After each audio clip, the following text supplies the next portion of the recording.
Hello मेरे प्यारे दोस्तों, स्वागत है आप सभी का इस कहानी 369 में। तो चलिए आज की कहानी करते हैं शुरू। ज्योति, ज्योति कहाँ हो? जल्दी से आरती की थाल सजाओ, कुंवर साहब आते ही होंगे। ज्योति बोली, जी रानी माँ, बस लगा ही रहे हैं रानी माँ। आज पूरे 15 साल बाद आ रहे हैं विजय, हम उनके स्वागत में कोई कमी नहीं रखना चाहते। ज्योति बोली, रानी माँ आप क्यों चिंता कर रहे हैं, हम हैं ना, साहिब की अच्छे से स्वागत करेंगे। तभी गाड़ी के हॉर्न की आवाज आती है। रानी माँ, कुंवर सा आ गए। ज्योति, आरती की थाली लेकर आओ। रानी माँ दरवाजे पर जाते ही, रानी माँ, अरे रुक जाइए विजय, आपकी आरती उतारने दीजिए। विजय, माँ साहिब, हम अपने घर आए हैं, कोई जंग जीत के नहीं आए जो आप इस तरह से स्वागत कर रही हैं। रानी माँ बोली, 15 साल बाद देख रहे हैं हम, हमारे लिए तो यह किसी जंग जैसा ही है। विजय, बातों में हमारी माँ साहिब किसी को न जीतने दे। रानी माँ, हमें अच्छे से स्वागत तो करने दीजिए। विजय, माँ साहिब हम अंदर आए अब या खड़े ही खड़े स्वागत करना है? रानी माँ बोली, चंद नजर देखने तो दीजिए, कब से हमने आपको देखा नहीं। विजय विजय बोला, जब तक आपकी नजर नहीं भर जाती माँ साहिब, हम कहीं नहीं जाएंगे। रानी माँ, माँ की नजर कभी नहीं भरती। विजय बोला, ज्योति, ज्योति काकी, लगता है आज हमारी माँ साहिब हमें भूखा ही रखने वाली है। रानी माँ, अरे बातों में हम तो भूल ही गए, खाने की टेबल पर सब आपकी पसंद का खाना लगा हुआ है। ज्योति बोली, सब रानी माँ ने अपने हाथों से बनाया। विजय विजय बोला, माँ साहिब की यही बात तो हमें भाती है। माँ साहिब अच्छे से जानती है हमारी पसंद को। रानी माँ, अब चलिए खाना खा लीजिए। रानी माँ ज्योति से, क्या विजय की विवाह की बात करना उचित होगा ज्योति? ज्योति बोली, रानी माँ, इस वक्त यह मौका सही नहीं है, अभी तो साहिब आए हैं। रानी माँ बोली, वसुधा के जाने के बाद विजय टूट गए थे, आज पूरे 15 साल बाद वो वापस आए हैं और हम जानते हैं कि विजय इस उम्र में शादी करने से हमसे लड़ेंगे, लेकिन हम उनका घर बसते हुए देखना चाहते हैं। ज्योति, रानी माँ, अभी तो साहिब खाने पर इंतजार कर रहे हैं। रानी माँ, चलो विजय खाने की टेबल पर। क्या हुआ माँ साहिब, कुछ कहना चाहती हैं आप हमसे? रानी माँ बोली, कहना तो हम आपसे बहुत कुछ चाहते हैं, मगर अभी के लिए खाना कैसा बना है यह बताएं। विजय बोला, माँ साहिब खाना तो बहुत अच्छा है, बिल्कुल पहले जैसा स्वाद, लंदन में बहुत मिस किया आपके हाथ के खाने को। रानी माँ बोली, और लीजिए विजय। ज्योति, और दो इन्हें। विजय, बस बस माँ, अब तो हमारा पेट ही फट जाएगा, बहुत खा लिया आज के लिए इतना काफी है। दीवान साहब कहाँ हैं? माँ कहीं नजर नहीं आ रही। रानी माँ, उन्होंने घर के साथ साथ बिजनेस भी संभाल लिया है, इसलिए अब वो काफी व्यस्त रहते हैं, बस आते ही होंगे। विजय बोला, माँ साहिब जब वो आ जाए तो हम हमारे कमरे में मिलने के लिए भेज दीजिएगा। रानी माँ बोली, जी बेटा ठीक है, आप जाइए आराम कीजिए। विजय, अब हम चलते हैं माँ साहिब, अपना कमरा देख ले। रानी माँ, जैसा छोड़ के गए थे सब वैसा ही है। ज्योति, रानी माँ, दीवान साहब आ गए हैं। रानी माँ ने कहा उन्हें खाना दे दो और बाकी सब से भी कह दो खाना खा ले। ज्योति बोली, जी रानी। दीवान साहब बोले, प्रणाम रानी माँ। रानी माँ, प्रणाम, आए आपके इंतजार में ही थे। दीवान साहब, छोटे साहिब आ गए क्या? रानी माँ, हाँ आ गए हैं, अभी खाना खाकर अपने कमरे में आराम कर रहे हैं, आप खाना खा के मिल लेना उनसे। ज्योति बोली, रानी माँ आप बहुत सुबह से ही लगी है काम में, अब थोड़ा आराम कर लीजिए। दीवान साहब, या हम क्या सुन रहे हैं रानी माँ, आप काम कर रही हैं, सबके होते हुए आप क्यों? रानी माँ बोली, कभी कभी तो करते हैं दीवान जी, करने दीजिए सुल्तान, अब आप आराम कीजिए, हम खाना खा के साहिब से मिल लेंगे। दीवान साहब खाना खा के विजय के कमरे में जाते हैं।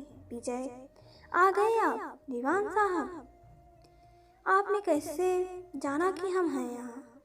विजय बोले, हमारे कमरे में दबे पांव आने का हक सिर्फ आपको है। कैसे हैं आप और क्या चल रहा है जिंदगी में? दीवान साहब, आपकी और हमारी जिंदगी अलग कहाँ है साहिब, बस फर्क इतना है आप दर्द को भूल जाना चाहते हैं और हम उस दर्द को हमेशा याद रखना चाहते हैं। विजय बोला, हम किसी भी समस्या का हाल लड़ाई से नहीं समझते, इसलिए हम यहाँ से चले गए थे ताकि यह लड़ाई यहीं खत्म हो जाए। तभी दीवान साहब का फोन बजता है। दीवान साहब, हेलो जी, बस हम आ रहे हैं। विजय बोला, जा रहे हैं? दीवान साहब बोले, क्या करें, काम ही ऐसा है। आप कब से आ रहे हैं? विजय बोले, कल से। दीवान साहब बोले, इंतजार रहेगा आपका। छोटे साहिब, अब आज्ञा दीजिए, हमें जाना होगा। विजय बोला, जी। दीवान साहब के जाते ही माँ साहिब विजय के कमरे में आ जाती हैं। विजय बोले, माँ आपने ऊपर आने की तकलीफ क्यों की, हम ही नीचे आ जाते। रानी माँ बोली, हमें आपसे एक बात करनी है विजय। विजय बोला, जी कहिए रानी माँ। माँ ने कहा, आज आप हमें 2 वचन दीजिए। विजय बोला, माँ साहिब, आप जानती हैं हम आपको इनकार नहीं कर सकते, फिर ये वचन क्यों? रानी माँ बोली, अपना हाथ बढ़ाते हुए। दीजिए तो। विजय अपना हाथ रानी माँ के हाथ पर रखते हुए, अब बोलिए आप क्या मांगना चाहती हैं हमसे? रानी माँ बोली, पहले तो अब आप हमें छोड़ के नहीं जाएंगे। विजय बोला, कभी नहीं जाएंगे माँ। और दूसरा? रानी माँ बोली, आप विवाह कर लीजिए। विजय बोला हंसते हुए, आप जानती हैं माँ साहिब, हम 40 के ऊपर के हो गए हैं। इस उम्र में कौन सी लड़की हमने चाहेगी, आप जानती हैं माँ साहिब, यह नहीं हो सकता। रानी माँ बोली, आप हो तो। रानी माँ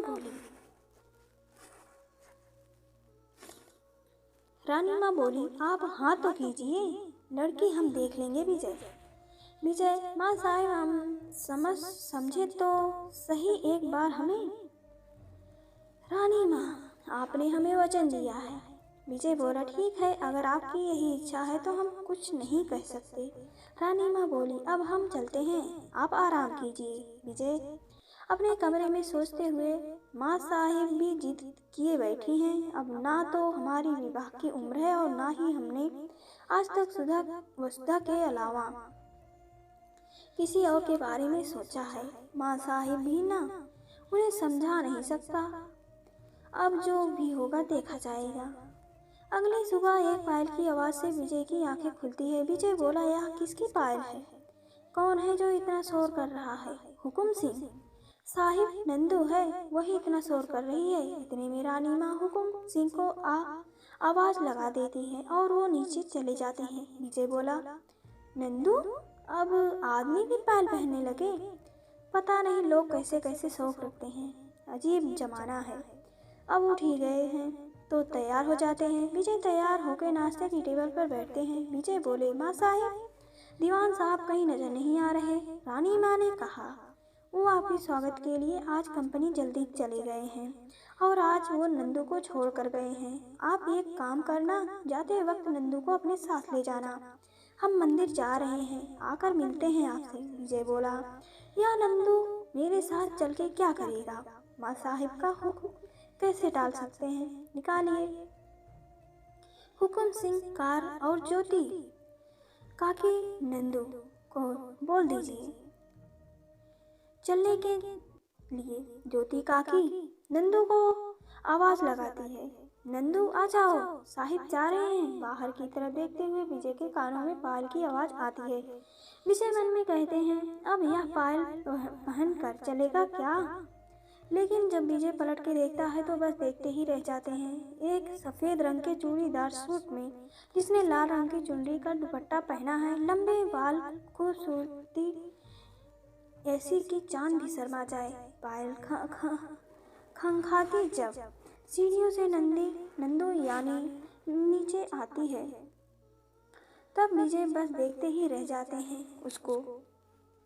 नंदू बोले, चले साहिब? विजय, चलिए। विजय कार के पास पहुंच के, आज कार हम चलाएंगे हुकुम सिंह बोला। लेकिन साहिब। विजय, क्या लेकिन? पहली बार नहीं जा रहे, के रहने वाले हैं। हुकुम सिंह। रानी माँ हमको डांट न लगा दे। विजय। माँ साहिब को हम समझा लेंगे, आप चिंता मत कीजिए। विजय कार में बैठते हुए।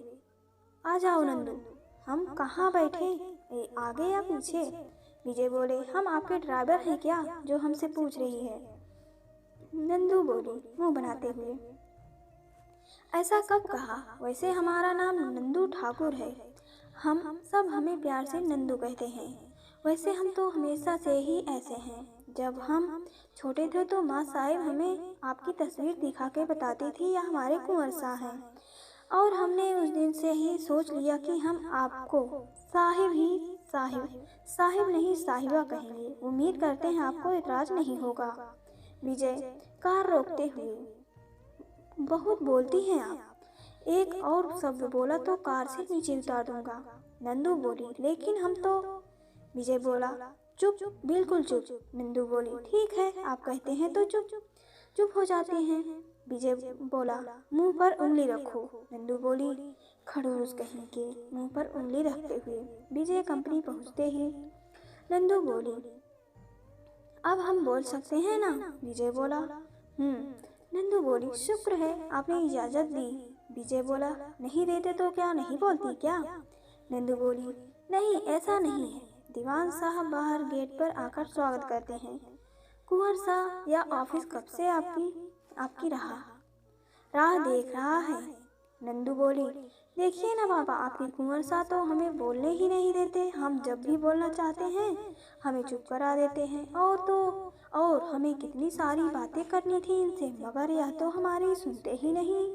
दीवान साहब, अभी साहिब थके हुए हैं ना, फ्री होंगे तो आपकी बकबक सुन लेंगे। नंदू बोली, बाबा आप भी जाइए, हम आपसे बात नहीं करते। और गुस्से में पैर पटक के चली जाती है। विजय बोला, कौन है यह लड़की? दीवान साहब। और आपको बाबा क्यों बुला रही है? सुल्तान बोला, अनाथ है मालिक। रानी माँ को मंदिर में मिली थी। रानी माँ घर लेके आई और पिता के नाम पर हमारा नाम दे दिया। तब से हमने भी इसे अपनी बेटी मान लिया। मुझ अनाथ का इसके सिवा कोई नहीं है और इस अनाथ का मेरे सिवा। विजय बोला, चलिए केबिन में चलते हैं। दीवान साहब बोले,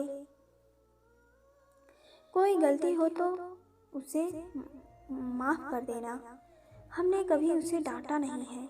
विजय, चिंता मत करो दीवान साहब। अरे वर्मा जी, कैसे हैं आप?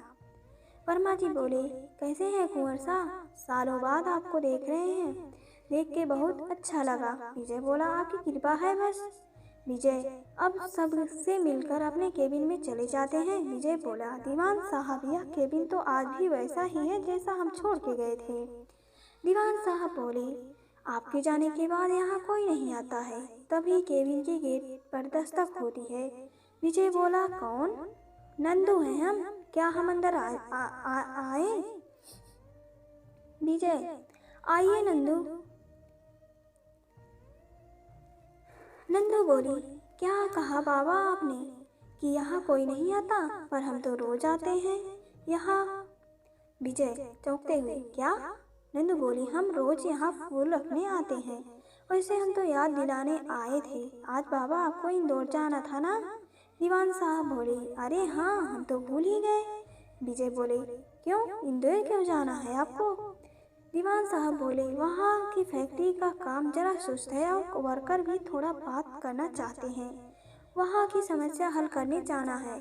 अब आप यहाँ आ गए हैं, यह काम आप देख ही लेंगे। विजय बोले, वहाँ कितना वक्त लगेगा आपको? दीवान साहब बोले, वहाँ जाकर ही पता चलेगा। विजय, कब निकलना है? दीवान साहब बोला, घर से सामान लेकर जा ही रहा हूँ। आप दोनों चलेंगे घर? विजय, मैं अब शाम को ही जाऊँगा।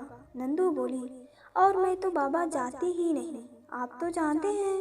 दीवान साहब बोले, इजाज़त दे साहिब, हमारे बाद किसी को इस कंपनी के बारे में कुछ पता है तो वह है नंदू।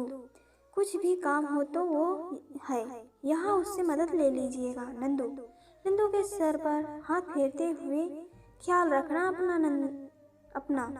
नंदू बोली, जी बाबा। इतना कहते ही दीवान साहब हवेली के लिए निकल जाते हैं। शाम को विजय जब हवेली जाते हैं तो वो देखते हैं नंदू अभी भी अपने केबिन में काम कर रही है। केबिन में अंदर जाग के कहते हैं, आज जाना नहीं है आपको या फिर यहीं रहने का इरादा है? नंदू बोली, ओह, हम तो काम में इतना खो गए कि वक्त का पता ही नहीं चला। चलिए साहिबा। नंदू के साहिबा कहने पर विजय उसे घूर के देखते हैं, जिस पर नंदू कहती है, ऐसे मत देखिए, सुबह ही तो कहा था कि हम आपको साहिब नहीं साहिबा बुलाएंगे। विजय बोला, ठीक है, अब आपको कौन रोक सकता है? भला। विजय और नंदू कार में बैठ जाते हैं और कुछ दूर चलने पर विजय को कुछ सुनाई देता है, जिस पर नंदू कहती है, क्या हुआ साहिबा, कार क्यों रोकी? विजय कार का गेट खोलकर बाहर आते हैं और नंदू को कहते हैं, जल्दी निकलो बाहर। जिस पर नंदू फिर से सवाल करती है, हुआ क्या? विजय बोला, हमने कहा ना निकलिए बाहर जल्दी। नंदू बोली, अब तो हम चुप हैं। विजय नंदू का हाथ पकड़ के उसे तुरंत बाहर निकालते हैं कि एक जोर का धमाका होता है, जिससे उछलकर विजय और नंदू थोड़ा दूर गिर जाते हैं। नंदू के ऊपर गिरे हुए विजय को देखकर नंदू की धड़कन बढ़ जाती है। विजय अपनी बाहों से नंदू के चेहरे को छुपा लेते हैं। विजय के स्पर्श से नंदू के दिल में हलचल सी होती है। वो एक टक बस विजय को देखती रहती है। विजय की कही कोई भी बात उसके कानों तक नहीं आती। वो बिना पलके झुकाए बस विजय को देखती है।